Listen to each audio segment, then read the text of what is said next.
Hi everyone, my name's Brenton Ward and I've got with me our two wise guys. We've got Ed Chan and Jamie Johns. How are you, gents? Yeah. G'day, Brenton. G'day, Jamie. Hi Ed. Hi Brenton. Welcome back. And how better to begin than starting with a discovery session? Now, Ed, when we were coming up with this framework, you said we need to start with basically understanding and discovering where the firm is and where they're at in their current business. Jamie, you've been through this process. I'd love for Ed, if you could set the scene as to why you do discovery sessions with firms that you mentor. And Jamie, if you can sort of intertwine your experience of what you did throughout your discovery session with Ed and how you got to, well, the outcomes of that discovery session. So Ed, we'll start with you. Can you explain to us, one, why the need for a discovery session and what it actually is? Yes, thanks, Brenton. I guess I've just gone through the journey myself in terms of the pain and you know where I wanted to get to. And I know that most of the firms out there will have the same challenge. They'll want to know whether, you know, where they're going is in the right direction. They generally work very long hours. They don't have much of a lifestyle. They don't see their families. The hours they work, when you divide it by the income they earn, it's very little in terms of the return on investment. And everybody's pretty much in the same boat. So when I sit down with an accounting firm, I ask them what their challenges are, and it's pretty much all of that. I don't see my kids, you know, I work very long hours. I'm consumed by the clients. I'm a prisoner in my business. This business that was supposed to give me life is taking the life from me. And so I say to them that we've got to start with the end in mind. So let's design your life and not let it take you wherever it will take you. Let's design your life. So I start off by saying that most accounting firms develop their business in this way. They feel that they've got something to offer. They hang up their shingle and they say that I'm in business. So through word of mouth, you know, they build their business up.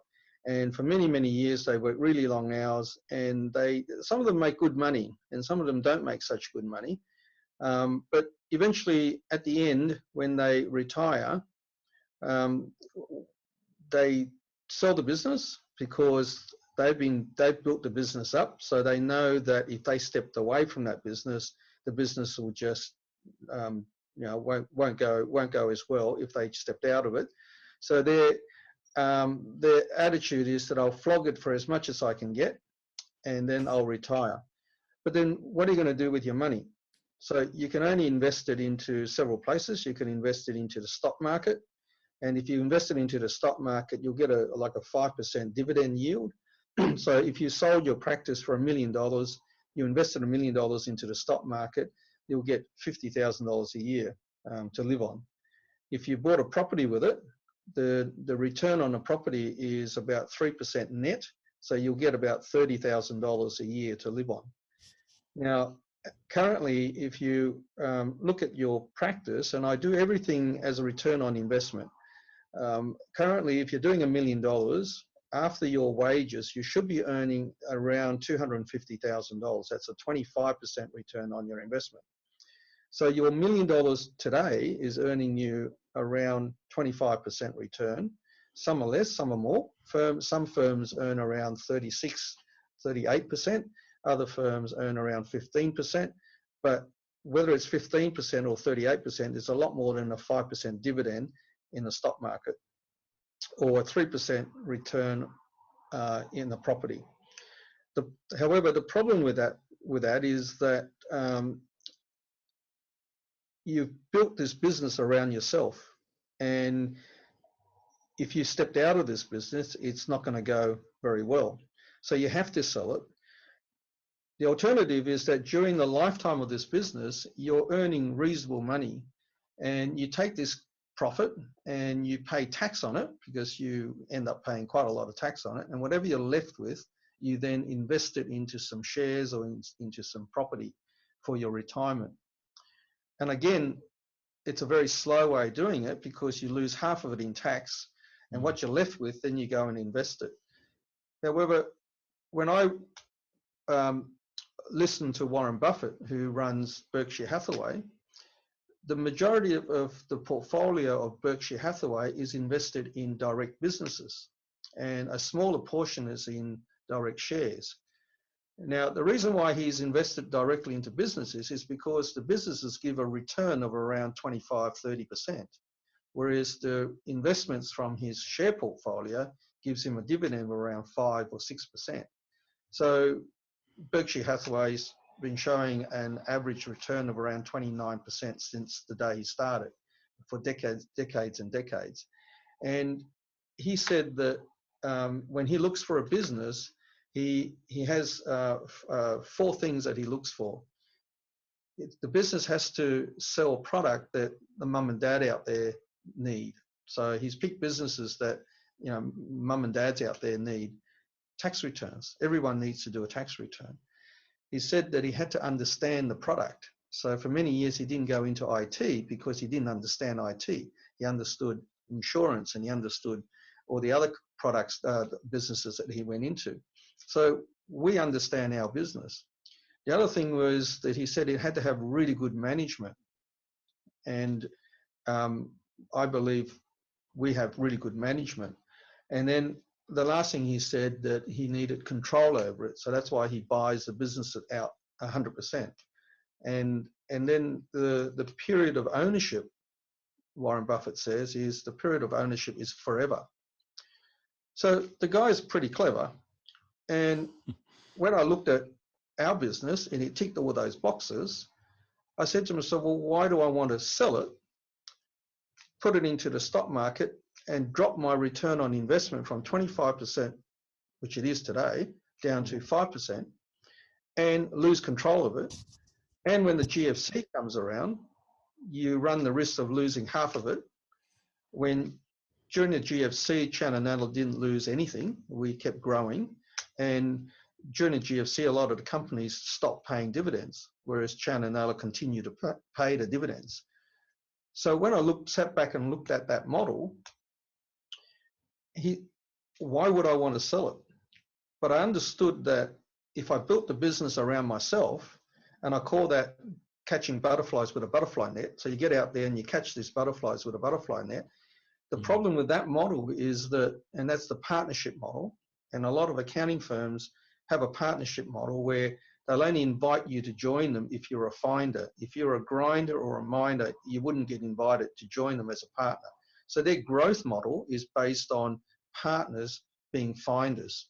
But the problem with that model is that if you take that finder out of there, that's the end of your business. And that's not a very sustainable model. In fact, a lot of these very large accounting firms, you actually don't buy in. And when you leave, you don't get anything out of it either. So I thought that was rather silly. So it's much better to build a garden that attracts butterflies to you. Right. Yeah. That requires you not to build the business around yourself, but to build the business to work without you. Right. And that requires investments. So let's talk about investments. When you invest back into your own business, it's tax deductible. When you take money out as profits, you lose half of it in tax before you're left with the other 50% to invest in assets. So by investing the money back into my own business, not only is it tax deductible, but it's allowing me to fast track my retirement money, if you like, in a much quicker way, because everything I put back into a business is tax deductible. So building this garden that attracts butterflies to us, so that it's not dependent on me, right, allows me to go from a self-employed person to a business, then to a investment, right? And it's the fastest way to get there because you don't pay any tax on it. You actually get it as a tax deduction every time you invest back into your business, like systems and hiring people and so forth. And that made more sense to me. And listening to what Warren Buffett said, right, all came together. So what I say in the discovery is, firstly, I ask ask what the challenges are, but the challenges are all pretty much the same. Then I start with the end in mind. Then I say, well, what would you like your life to look like when you're 65 or 70? And how much income would you like to earn at that point? And everybody's different. I understand that. For me, it was about giving me more choice in my life so that I could choose whether I wanted to work or not. But then to achieve that, I had to have you have to create passive income, and you can either choose it from outside investments or you chose it by turning your own business into an investment. And I chose to do that. So I sit down with people and I say, okay, if you say to me when you're retired you want to earn 100 grand a year passively, if you're going to do that in property, if you're going to do that in the stock market, you need around $2 million. Right? At a 5% return gives you 100,000 a year. So you need to build your business up from $0 to $2 million. Then you sell it, and hopefully you'll get a lot of that, putting aside capital gains tax and so forth. And then you go and you invest that in the stock market. So with most accountancy firms, if you value them at $1 per dollar, then you can very easily identify what the capital value is. So assuming you're doing $1 million turnover, and that means at $1 per dollar, it's worth $1 million. Then after your wages, a lot of accounting firms do a net return of around $250,000. So $250,000 on your $1 million capital is 25% return. Now, if you then was to sell that and took your $1 million and you put it into the stock market, you'd only get a 5% return, which is around $50,000. So obviously earning $250,000 off the same $1 million is a lot better. But you've got to set your business up in such a way that it can run without you and not because of you, right? And in the discovery session, we work out what it is. We start with the end in mind. We work out what income that you want. So for example, you may say to me, I need an income of $200,000 a year. Now at a 25% return, your turnover then would need to be $800,000, because generally your cost of goods sold will sit at around 40%, and that leaves you with a overheads around 35%, and then that leaves you with a 25% net, or 200 grand.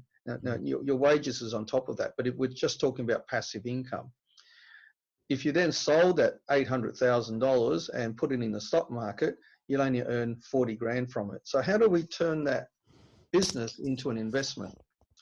So we then work backwards and we work out turnover of 800,000. How many staff do you need? What are the systems that you need to put that into place? And what kind of staff do you need? Because you need a combination of grinders and minders working in teams. And then we put into place a marketing, growth strategies to help you get there. So is it fair to say, as part of this discovery session, it's really getting business owners to get into that frame of mind of considering their business an investment rather than being in the thick of things and, you know, taking whatever comes out at the end of the day? It's really spinning that on its head, and it's going, well, let's turn this into an investment and see what we want to get as a return from it. Absolutely. So instead of going to work to prepare a tax return or to go to work to do a job, you're going to work to build something, right? Mm-hmm. So you're going to work in that example to build an $800,000 turnover business, yes, which will then pay you a 25% return, and that's your superannuation fund. And in that process, you need the right people in the right seat and the right bus, with the right kind of systems and so forth.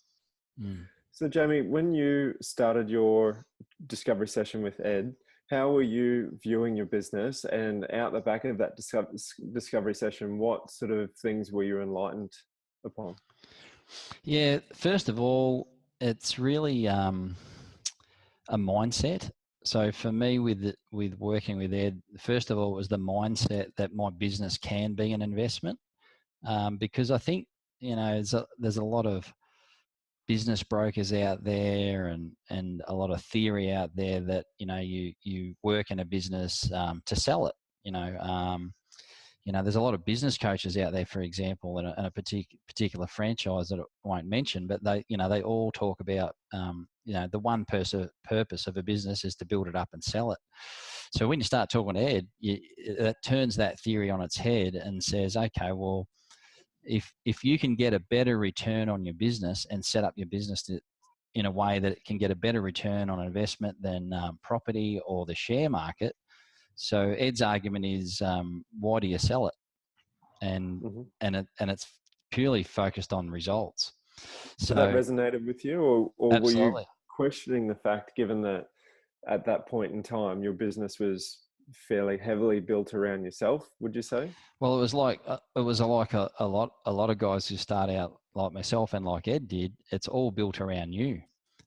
Ed talks about the butterfly catcher versus the garden that attracts the butterflies. So, you know, in the early days, we all grow our businesses just by sheer referrals, and we do all the grinding and the minding and the finding. And if you take the finder out of it, then you often don't have the referrals and you don't have the growth.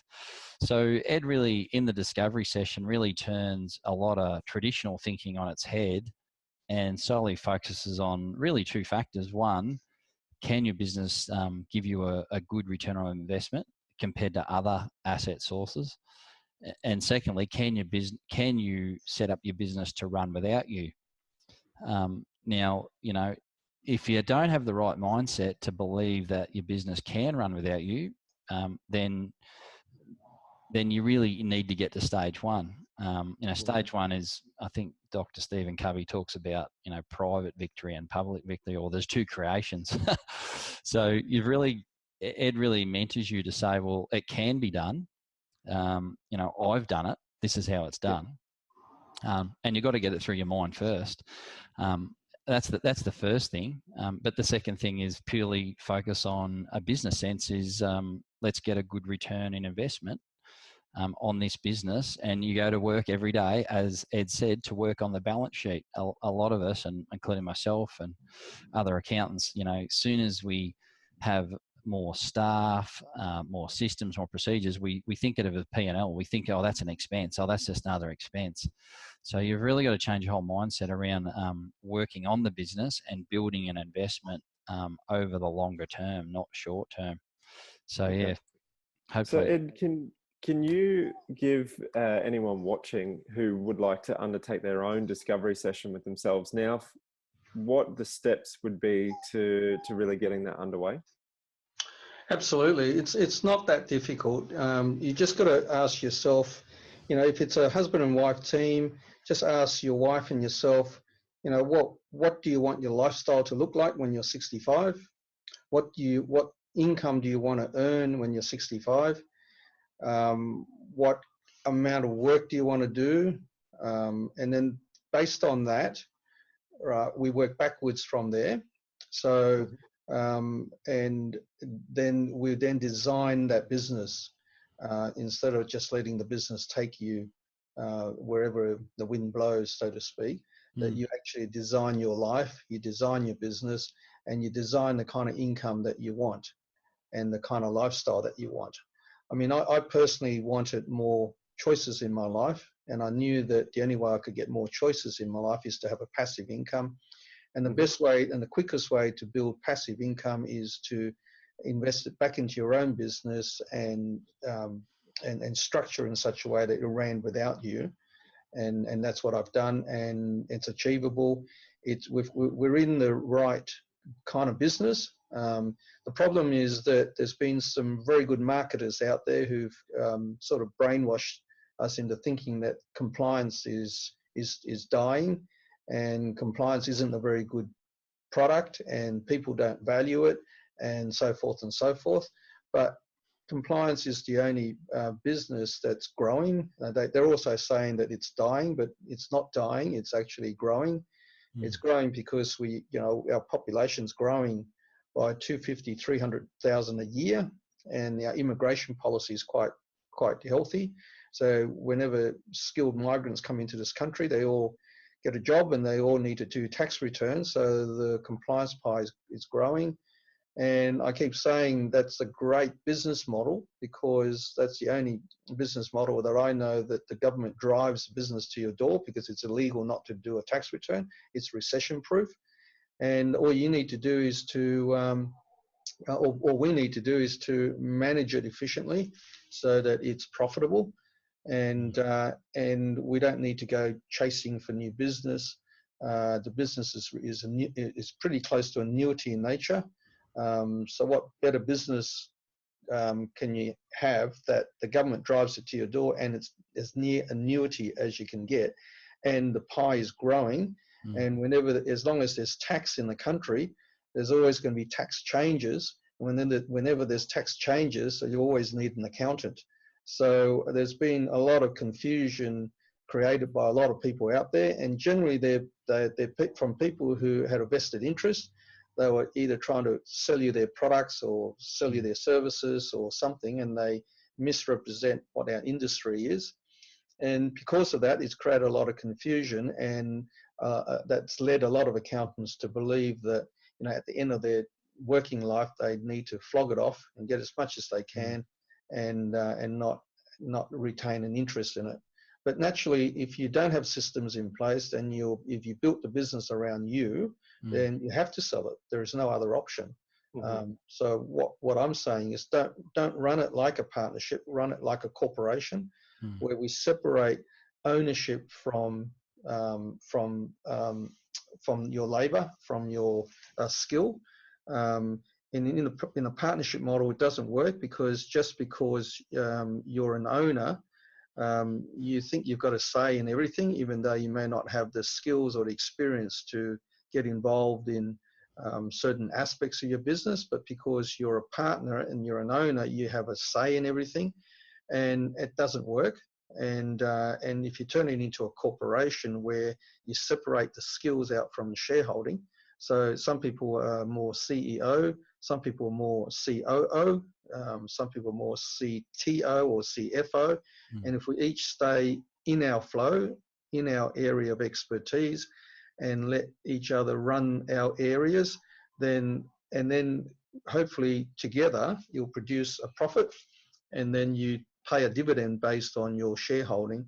That works much better, and I've proven it, and it works, and it's much more effective than a partnership model. And I'm not talking about the structure, I'm not talking about the legal structure, I'm talking about the management, the way you run the business. Yeah. Okay, so going through that process, Jamie, what were the highlight moments for you coming out the back end of that discovery session, and what was your sort of realigned focus from that point? Yeah, the main thing to mention, Brenton, is, and I know this will resonate with hundreds of accountants, is the realization that that you don't have to be the central person to run the firm. So it's almost a humbling process. You've got to realize that the firm can run without you. That's the most important concept to realize, because and Ed shows you how that can be done. That's a real choke point in the discovery session, that he'll show you how that can be done.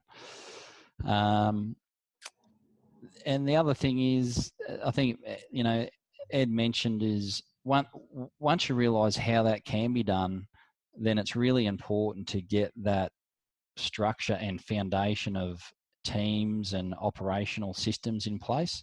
One of the things you've always said, Ed, is it's okay to scale, but get your foundations right first, because otherwise you're going to scale problems. So I'd been down that path. I'd try to scale, and I'd try to do this and try to do that in my own business, and I was only scaling problems. So it's really, really important for the accountants and whoever's listening that you get those foundations right. And like Ed said, even though you're a small business, act like a big one. So Absolutely. put systems and processes and people in place, even if you have to wear a lot of hats at the start. Make sure you get the foundations right, because if you don't do that and you go to scale, then you're only going to scale problems. So if we talk about the discovery session, where we're at this stage, because I know we're going to get into the foundations and the systems and the processes. Yeah. At this stage, I think we want to take an opportunity now to take stock of where they are, and to really follow those steps that Ed outlined before. Is really start to look at your business from an investment perspective. Where do you want to be when you're 65? What lifestyle do you want to be living at that stage of your life? And how is your business going to provide for that? Can it provide for that? And in its current form, is it going to be able to do it? If not, we need to start putting some numbers on that future position and start working backwards from there to really kick this journey off. Is that fair to say, Ed? Absolutely. That you hit the nail on the head. You just got to design your life, and it's all there to be designed because of the industry we're in. It's annuity in nature. The government drives it to your door, and we deal with accountants who are reasonably easy to deal with. They're educated and they're easy people to deal with, and the systems are all there. We just got to put everything together, and it's all quite achievable. Great. So this is your opportunity now to really take some time. So whether you're going to do it straight away or you're going to lock it into your calendar now, take some time to go through those steps that Ed outlined just earlier, in terms of what you should be doing to really take yourself through this discovery process. Yeah. But really at this stage, spend some time understanding where you'd like your life to be when you're 65. And is your business in a position to get you there? If not, we need to recalculate some numbers and start working backwards from there.